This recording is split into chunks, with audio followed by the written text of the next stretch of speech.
Hi ನಮಸ್ತೆ Gauri Chetan vlogs. ನಾನಿನ್ನು ಇವತ್ತು 3ನೇ ಶುಕ್ರವಾರದ ಪೂಜೆನ ನಿಮ್ಮ ಜೊತೆ ಶೇರ್ ಮಾಡ್ಕೊತಾ ಇದ್ದೀನಿ. ಇನ್ನು ಲಾಸ್ಟ್ 2 ಶುಕ್ರವಾರದ ಪೂಜೆಗಳಲ್ಲಿ ನಾವು ಮುತ್ತೈತನ ಮಾಡೋದನ್ನು ಜಾಸ್ತಿ ತೋರಿಸಿದ್ದೆ.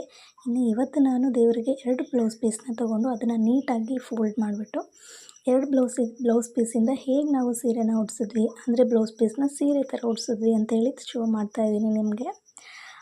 ತುಂಬಾ ಈಸಿ. ಈ ಬ್ಲೌಸ್ ಪೀಸ್ ಅಂತೂ ನಮಗೆ ಕಷ್ಟನೇ ಕೊಡಲಿಲ್ಲ. ತುಂಬ ಚೆನ್ನಾಗಿ ಮಡ್ಚೋಕ್ಕೆ ಹೆಲ್ಪ್ ಆಯಿತು. ಅಷ್ಟು ಸಾಫ್ಟಾಗಿತ್ತು. ಇದು ಹೋದ ವರ್ಷ ನಾಗರ ಪಂಚಮಿ ಹಬ್ಬಕ್ಕೆ ಅಮ್ಮ ನನಗೆ ಮತ್ತು ನೇತ್ರಾಗೆ ಕೊಟ್ಟು ಕಳಿಸಿದ್ರು. ನಮ್ಮ ಕಡೆ ಕೊಬ್ಬರಿ ಕುಬ್ಸ ಅಂತೇಳಿ ಕೊಡ್ತಾರೆ ನಾಗರ ಪಂಚಮಿ ಹಬ್ಬಕ್ಕೆ. ಆ ಟೈಮಲ್ಲಿ ಕಳಿಸಿದ್ರು. ಇನ್ನು ಅದನ್ನು ರೆಡಿ ಮಾಡಿಕೊಂಡು ಇವಾಗ ದೇವ್ರ ಕಳಶನ ರೆಡಿ ಮಾಡ್ಕೊತಾ ಇದ್ದೀವಿ ಸೀರೆ ಉಡ್ಸೋಕ್ಕೆ, ಅಂದರೆ ಬ್ಲೌಸ್ ಪೀಸ್ನ.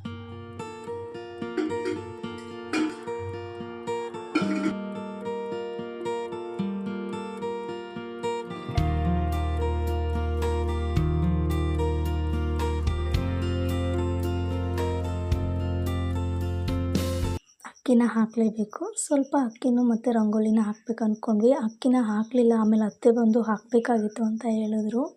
ಅಂದರೆ ನಾವು ಇಡೋಕ್ಕೆ ಕೂಡ ಏನಿರುತ್ತೆ ಅದು ಕರೆಕ್ಟಾಗಿ ಕೂತಿರುತ್ತೆ. ನಾವು ಕಳಿಸಿ ಇಟ್ಟಿದ್ವಿ, ಅದು ಚೆನ್ನಾಗಿ ಕುತ್ಕೊಳ್ಳುತ್ತೆ, ನೀವು ಇಡಬೇಕಾಗಿತ್ತು ಅಂತ ಹೇಳಿದ್ರು. ಅವ್ರು ಬರೋಷ್ಟರಲ್ಲಿ ನಾವು ಎಲ್ಲ ರೆಡಿ ಮಾಡಿಬಿಟ್ಟಿದ್ರಿಂದ ಮತ್ತೆ ಅದನ್ನು ಸರಿಸೋದಿಲ್ಲ ಬೇಡ ಅಂಥೇಳಿ, ಸರಿ ಹೋಗುತ್ತೆ ಬಿಡಿ ಅಂಥೇಳಿ ಸುಮ್ಮನೆ ಆದರು. ಇನ್ನು ಹಾಗೆ ಅರಿಶಿನ ಕುಂಕುಮನ ಹಾಕಿ ಕಳಶನ ಇಡ್ತಾಯಿದ್ದೀವಿ. ಅದನ್ನು ಇಟ್ಟು ನೀಟಾಗಿ ಸ್ಟಿಫಾಗಿ ಕೂತಿದೆಯೋ ಇಲ್ವೋ ಅಂಥೇಳಿ ಒಂದು ಸರಿ ಚೆಕ್ ಮಾಡ್ಕೋಬೇಕು. ಒಂದು ಸ್ವಲ್ಪ ನಾವು ಅದನ್ನು ಟಚ್ ಮಾಡಿ ನೋಡಬೇಕು. ಸ್ವಲ್ಪ ಟಚ್ ಆದರೂ ಅದು ಬೀಳೋ ಥರ ಏನಾದರೂ ಇದ್ದರೆ ಆ್ಯಂಗಲ್ನ ಚೇಂಜ್ ಮಾಡ್ಕೋಬೇಕು. ಇಲ್ಲಾಂದರೆ ಬೇರೆ ಥರ ಸೆಟಪ್ ಮಾಡಬೇಕು. ಇಲ್ಲಾಂದರೆ ದೇವರು ಕೂರಿಸುವಾಗ ತುಂಬಾ ಹುಷಾರಾಗಿ ಇದನ್ನು ನಾವು ನೋಡಿಕೊಳ್ಳೇಬೇಕು. ಇನ್ನು ಅದಾದಮೇಲೆ ದೇವ್ರ ಮುಖವಾಡ ರೆಡಿ ಮಾಡಿರಲಿಲ್ಲ. ಸೊ ಫಸ್ಟು ಮುಖವಾಡ ರೆಡಿ ಮಾಡ್ಕೋಬೇಕು ಅಂಥೇಳಿ ಮುಖವಾಡನ ರೆಡಿ ಮಾಡ್ಕೊತಾ ಇದ್ದೀವಿ. ಇನ್ನು ಮುಖವಾಡಕ್ಕೆಲ್ಲನೂ ಅಲಂಕಾರ ಮಾಡಾದಮೇಲೆ ಅದು ಸ್ವಲ್ಪ ಆರಬೇಕು. ಹಸಿ ಇರುತ್ತೆ ಕುಂಕುಮ ಅರಿಶಿನ ಎಲ್ಲ. ಹಾಗಾಗಿ ಅಷ್ಟರಲ್ಲಿ ಸೀರೆ ಉಡಿಸ್ಬಿಡೋಣ ಅಂಥೇಳಿ ಮತ್ತೆ ಸೀರೆ ಉಡ್ಸೋಕ್ಕೆ ಹೋದ್ವಿ. ಈ ಬ್ಲೌಸ್ ಪೀಸ್ನ ನಾವು ಆ್ಯಕ್ಚುಲಿ ಬೇರೆ ಥರ ಉಡಿಸ್ಬೇಕು ಅಂದ್ಕೊಂಡಿದ್ವಿ. ಅದು ತುಂಬ ಹೈಟ್ ಆಗೋಯಿತು. ಹಾಗಾಗಿ ಅದು ಲುಕ್ಕೇ ಚೇಂಜ್ ಆಗೋಯಿತು ನಾವು ಉಡಿಸಿದ್ದು. ಆ ಫೋಟೋ ನಿಮಗೆ ಮುಂದೆ ಕಾಣಿಸುತ್ತೆ ನಾವು ಯಾವ ಥರ ಅಂದ್ಕೊಂಡಿದ್ವಿ ಅದು ಯಾವ ಥರ ಬಂತು ಅಂತ. ಬಟ್ 2 ಸೀರೆ ಕಲರ್ ಕಾಂಬಿನೇಷನ್ ತುಂಬ ಚೆನ್ನಾಗಿ ಕಾಣಿಸ್ತಾಯಿತ್ತು. ಸೀರೆ ಮಾತ್ರ ನೀಟಾಗಿ ಕೂತಿತ್ತು.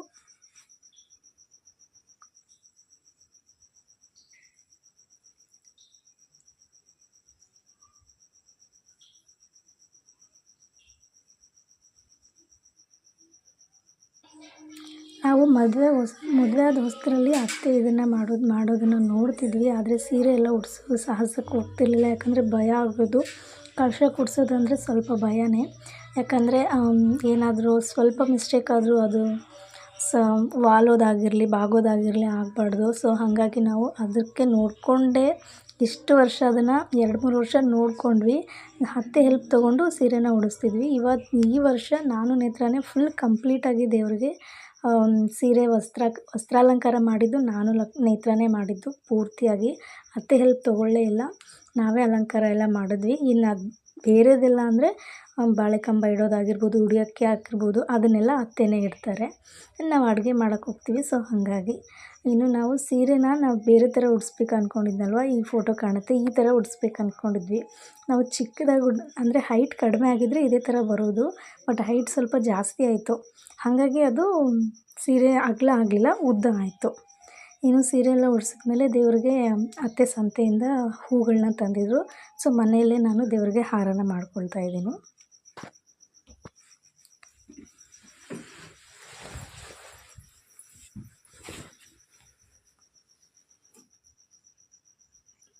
ಈ ಸರಿ ನಾವು ಏನು ಅಂದ್ಕೊಂಡಿದ್ದು ಅಂದರೆ ಮಕ್ಕಳಿಗೆ ಸ್ವಲ್ಪ ಹುಷಾರಿರಲಿಲ್ಲ, ಕೆಮ್ಮು ನೆಗಡಿ ಜ್ವರ ಎಲ್ಲ ಬಂದಿತ್ತು. ಸಿಂಪಲ್ಲಾಗಿ ಮಾಡಬೇಕು ಅಂತ ಅಂದ್ಕೊಂಡಿದ್ವಿ. ಬಟ್ ಆಗಲೇ ಇಲ್ಲ. ನಾವು ಅದೇನೋ ದೇವ್ರ ಮಹಿಮೆನೇ ಏನೋ ಗೊತ್ತಿಲ್ಲ, ಸಿಂಪಲ್ಲಾಗಿ ಮಾಡಬೇಕಂದಾಗ ಇನ್ನೂ ಚೆನ್ನಾಗೇ ಆಗಿರುತ್ತೆ ಅದು. ನಿಮಗೂ ಯಾರಿಗಾದ್ರೂ ಈ ಥರ ಎಲ್ಲ ಅನಿಸಿದೆ ಅಂತಂದರೆ ಕಮೆಂಟ್ ಸೆಕ್ಷನಲ್ಲಿ ತಿಳಿಸಿ. ವರಮಹಾಲಕ್ಷ್ಮಿ ಹಬ್ಬ ಮಾಡೋರಿಗೆಲ್ಲ ಈ ಥರ ಎಕ್ಸ್ಪೀರಿಯೆನ್ಸ್ ಆಗಿರುತ್ತೆ. ಈ ವರ್ಷ ಸಿಂಪಲ್ಲಾಗಿ ಮಾಡಿದ್ರಾಯ್ತು ಬಿಡು ಅಂತ ಅಂದ್ಕೊಂಡಿರ್ತೀವಿ. ಬಟ್ ಅದು ಹೋದ ವರ್ಷಕ್ಕಿಂತ ಈ ವರ್ಷ ತುಂಬಾ ಚೆನ್ನಾಗಾಗಿ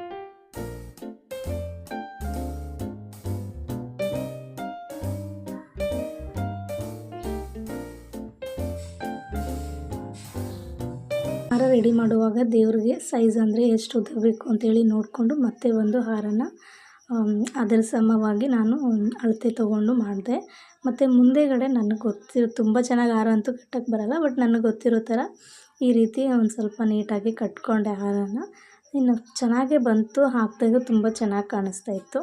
ಇಷ್ಟೆಲ್ಲ ರೆಡಿ ಮಾಡ್ಕೊಂಡು ಕೊಟ್ಟು ಇನ್ನು ನಾನು ಅಡುಗೆ ಕೆಲಸ ಏನಿದೆ ಅಂತ ನೋಡೋಕ್ಕೆ ಹೊರಟೆ.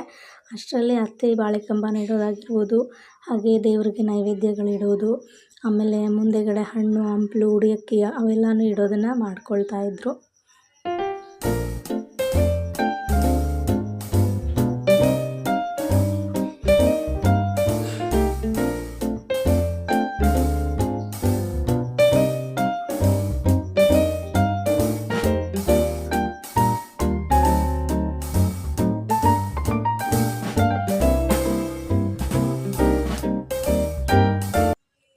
ದೇವ್ರಿಗೆ ನಾವು ತಪ್ಪದೆ ಹೂವಿನ ಹಾರ ಹಾಕ್ತೀವಿ. ನೀವು ಕೂಡ ಹೂವಿನ ಹಾರ ಹಾಕ್ತೀರಾ. ಬಟ್ ನಾವು ದೇವ್ರಿಗೆ ದಂಡಿನ ತರ್ತೀವಿ. ನಮ್ಮ ಕಡೆ ಯಾವುದೇ ಶಾಸ್ತ್ರ ಮಾಡಬೇಕಂದ್ರೂ ದಂಡಿ ಕಟ್ತೀವಿ. ನಾವು ಹೆಣ್ಮಕ್ಳಿಗೆ ಶಾಸ್ತ್ರಗಳು ಮಾಡಬೇಕಂದ್ರೂ ಕೂಡ ದಂಡಿಗಳನ್ನ ಕಟ್ತೀವಿ.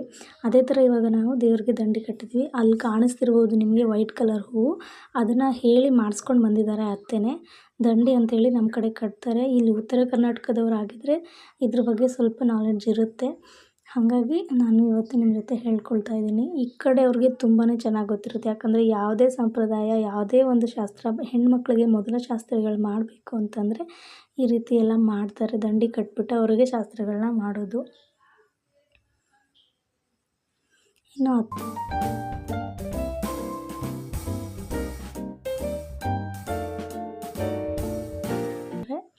ಇನ್ನು ಮುತ್ತೈದೆಯರಿಗೆ ಕೊಡೋಕ್ಕೆ ಎಲೆಗಳನ್ನ ತಂದಿದ್ದರು. ಅದನ್ನೆಲ್ಲ ನೀಟಾಗಿ ತೆಗೆದು ಜೋಡಿಸ್ಕೊಂಡು ಹಾಗೆ ಆರತಿ ತಟ್ಟೆನೂ ರೆಡಿ ಮಾಡ್ಕೊಳ್ತಾ ಇದ್ದಾರೆ.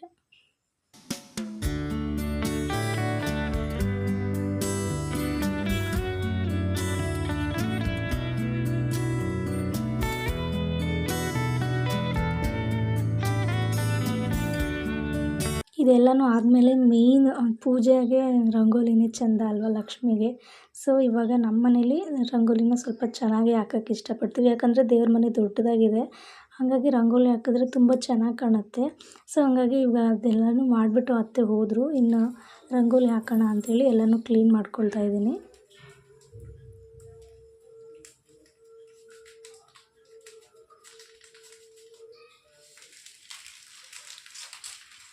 ಯಾವಾಗಲೂ ನಮ್ಮ ಮನೇಲಿ ರಂಗೋಲಿ ಹಾಕೋದು ನಿಖಿತಾನೇ. ಅವಳಿಗೆ ಸ್ವಲ್ಪ ಹುಷಾರಿರಲಿಲ್ಲ, ಹಾಗಾಗಿ ಈ ಸರಿ ನಾನು ನೇತ್ರನೇ ಹಾಕಿದ್ವಿ.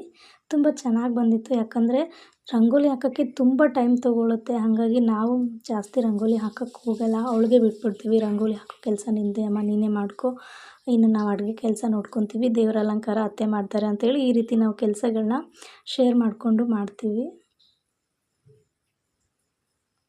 ಅವಳು ತುಂಬ ಚೆನ್ನಾಗಿ ರಂಗೋಲಿ ಹಾಕ್ತಾಳೆ. ಅವಳು ಫಸ್ಟ್ ವೀಕ್ ಅವಳೇ ರಂಗೋಲಿ ಹಾಕಿದ್ದು. ಅದನ್ನು ನೀವು ನೋಡಿಲ್ಲ ಅಂದರೆ ಹೋಗಿ ನೋಡಿ, ತುಂಬ ನೀಟಾಗಿ ಹಾಕಿದ್ಲು. ಅದು ಕೂಡ ನಾನು ಮೊಬೈಲಲ್ಲಿ ನೋಡಿಬಿಟ್ಟು ಹಾಕಿದೆ. ತುಂಬ ಚೆನ್ನಾಗೇ ಬಂದಿತ್ತು ಇದು.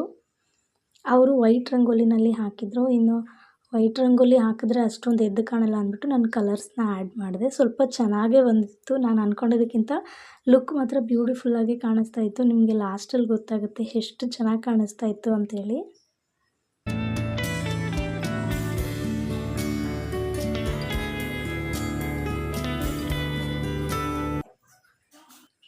ಇನ್ನು ನಾನು ಬಾರ್ಡರ್ ಹಾಕಿಬಿಟ್ಟು ದೇವರಿಗೆ ನೈವೇದ್ಯ ಮಾಡಬೇಕು ಅಂತ ಹೇಳಿ ಹೋದೆ. ಕೇಸರಿಭಾತನ್ನ ಮಾಡಿದ್ವಿ. ಇನ್ನು ಒಬ್ಬಟ್ಟೆಲ್ಲ ಲಾಸ್ಟ್ ವೀಕ್ ಮಾಡಿದ್ರಾಯ್ತು, ಫಸ್ಟ್ನೇ ವಾರ ಲಾಸ್ಟ್ನೇ ವಾರ ಮಾಡಿದ್ರಾಯ್ತು. ಇನ್ನು ಮಧ್ಯದಲ್ಲಿ ಬೇರೆ ಅಂದರೆ ಒಂದಿನ ಪಾಯಸ ಆಗಿರ್ಬೋದು, ಇನ್ನೊಂದು ವಾರ ಕೇಸರಿಭಾತು ಇದನ್ನೇ ಮಾಡ್ಕೊಂಡ್ರಾಯ್ತು ಅಂಥೇಳಿ ನಾವು ಕೇಸರಿಭಾತೇ ಮಾಡಿದ್ವಿ ಈ ಸರಿ. ನಾನು ಅಷ್ಟು ಬರೋಷ್ಟರಲ್ಲಿ ನೇತ್ರ ಫ್ಲವರ್ಸ್ ಎಲ್ಲ ಬಿಟ್ಟು ಪೆಟಲ್ಸ್ ಎಲ್ಲ ಬಿಡಿಸಿದ್ಲು. ಇನ್ನು ನಾನು ಬಂದುಬಿಟ್ಟು ಇನ್ನು ಯೆಲ್ಲೋ ಕಲರ್ನ ತುಂಬ್ತಾ ಇದ್ದೀನಿ. ಅಲ್ಲಿ ದೇವ್ರ ಪಾದನ ಬಿಡಿಸೋಣ ಅಂಥೇಳಿ ಅಂದ್ಕೊಂಡಿದ್ವಿ. ಸೊ ಅದು ದೇವ್ರ ಪಾದಗಳನ್ನ ನಾವು ಈಗ ಬಿಡಿಸ್ತಾ ಇದ್ದೀವಿ.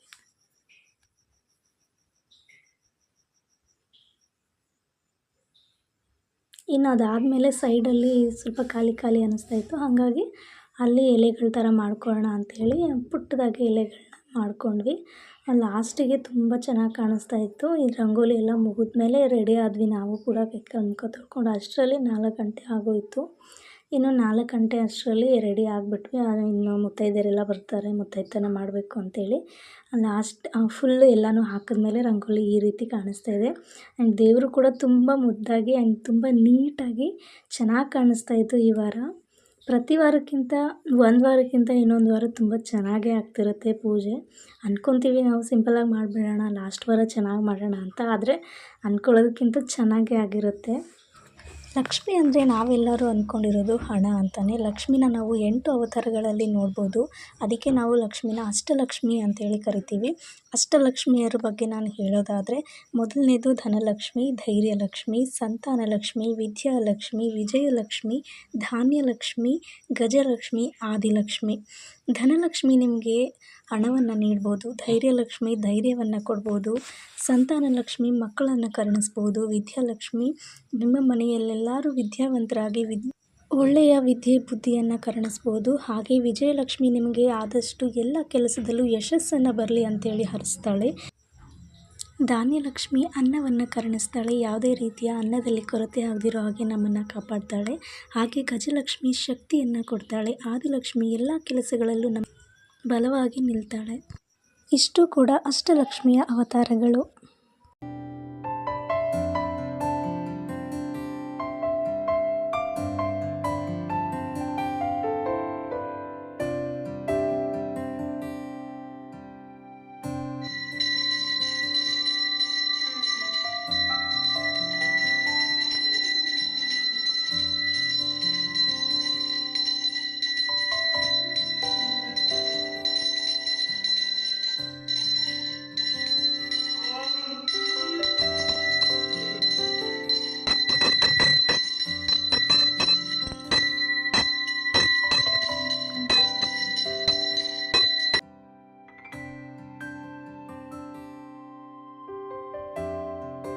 ಮತ್ತೆ ಪೂಜೆ ಮುಗಿಸ್ಕೊಂಡ್ರು. ಅದಾದಮೇಲೆ ಮುತ್ತೈದೆಯರು ಬಂದರು, ಅಂದರೆ ನೇಬರ್ಸ್ನ ಕರೆಸಿ ಇವಾಗ ಆರತಿನ ಬೆಳಗ್ತಾ ಇದ್ದಾರೆ. ಅರಿಶಿನ ಕುಂಕುಮ ಎಲ್ಲ ಕೊಟ್ಟಾಯಿತು. ಈ ಸರಿ ನಾನು ಈ ವಿಡಿಯೋಸ್ನ ಜಾಸ್ತಿ ತೊಗೊಳ್ಳಿಲ್ಲ, ಯಾಕಂದರೆ ಲಾಸ್ಟ್ ವೀಡಿಯೋಸಲ್ಲಿ ಇದನ್ನೇ ಜಾಸ್ತಿ ತೋರಿಸಿರೋದ್ರಿಂದ ಈ ಸರಿ ದೇವರ ಅಲಂಕಾರ ಮಾಡೋದನ್ನೇ ಜಾಸ್ತಿ ತೋರಿಸ್ದೆ. ಇನ್ನು ಈ ಕಂಪ್ಲೀಟ್ ವಿಡಿಯೋ ನಿಮಗೆಲ್ಲರಿಗೂ ಇಷ್ಟ ಆಗಿದೆ ಅಂದ್ಕೊತೀನಿ. ಇನ್ನು ನೆಕ್ಸ್ಟ್ 4ನೇ ವಾರ ಅಂದರೆ ಸಂಪತ್ತು ಶುಕ್ರವಾರದ ಕೊನೆ ವಾರ. ಈ ಸರಿ ಶ್ರಾವಣ ಹೇಗೋಯಿತು ಅಂತಲೇ ಗೊತ್ತಿಲ್ಲ. ದೇವರ ಅಲಂಕಾರ ಮಾಡೋದು ನೆಕ್ಸ್ಟ್ ವೀಕ್ ಹೆಂಗೆ ಮಾಡೋದು ಅಂತ ಅದೇ ಯೋಚನೆಯಲ್ಲೇ ನಾವು 1 ತಿಂಗಳು ಕಳೆದ್ಬಿಟ್ವಿ ಅನಿಸುತ್ತೆ. ಇನ್ನು ಅಲಂಕಾರಗಳಾಗಿರ್ಬೋದು ಎಲ್ಲ ತುಂಬ ಚೆನ್ನಾಗಾಯಿತು. ಈ ಸರಿ ಮಾಡಿರೋ ಎಲ್ಲ ಪೂಜೆಗಳು ನಿಮ್ಗೆ ಇಷ್ಟ ಆಗಿದೆ ಅಂದ್ಕೊತೀನಿ. ಈಗ ಮಾಡಿರೋ ಈ ಕಂಪ್ಲೀಟ್ ವಿಡಿಯೋ ನಿಮಗೆಲ್ಲರಿಗೂ ಇಷ್ಟ ಆಗಿದ್ದರೆ ಲೈಕ್ ಮಾಡಿ, ಶೇರ್ ಮಾಡಿ. Thanks for watching.